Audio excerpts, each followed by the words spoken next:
Baby powder అని అనుకుంటాం, కానీ అదే క్యాన్సర్కి రీజన్ అయితే? అమెరికాలో 22 మంది మహిళలు జాన్సన్ అండ్ జాన్సన్ టాల్కమ్ పౌడర్ని ఎన్నో సంవత్సరాల పాటు రెగ్యులర్గా యూజ్ చేశారు. వాళ్ళకి ఒవేరియన్ క్యాన్సర్ డయాగ్నోస్ అయింది. ఇందుకే 2016 నుంచి 2018 మధ్య కోర్టులో కేసు ఫైల్ చేశారు.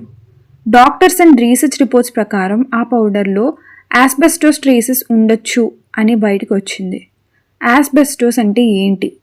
ఇది క్యాన్సర్కి స్ట్రాంగ్గా లింక్ ఉన్న డేంజరస్ మినరల్. ఈ కేసెస్లో ఒవేరియన్ క్యాన్సర్ డెవలప్ అయింది అని కోర్ట్ రికార్డ్స్లో మెన్షన్ చేశారు. 2018లో US Missouri state court company అగైన్స్ట్గా వెర్డిక్ట్ ఇచ్చింది. కోర్ట్ ఏం చెప్పింది అంటే, కంపెనీ కన్జ్యూమర్స్కి ఈ రిస్క్ని క్లియర్గా కమ్యూనికేట్ చేయలేదు, అందుకే $4.69 బిలియన్ కంపెన్సేషన్ ఆర్డర్ చేశారు. తర్వాత అపీల్స్లో అమౌంట్ని $2.12 బిలియన్ రెడ్యూస్ అయింది, కానీ కంపెనీ ఫాల్ట్ ఉందనే వెర్డిక్ట్ మాత్రం చేంజ్ కాలేదు.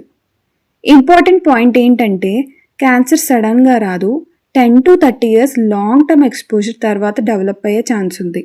ఎక్స్పర్ట్స్ ఇప్పుడు చెప్పేది ఒకటే, టాల్క్ బేస్డ్ పౌడర్స్ని ప్రైవేట్ ఏరియాస్లో డైలీ హ్యాబిట్గా వాడకూడదు.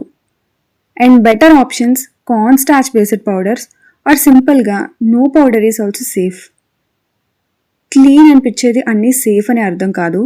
ఇలాంటి నిజమైన అవగాహన వీడియోల కోసం సైలెంట్ టేల్స్ బై చందనాని సబ్స్క్రైబ్ చేయండి.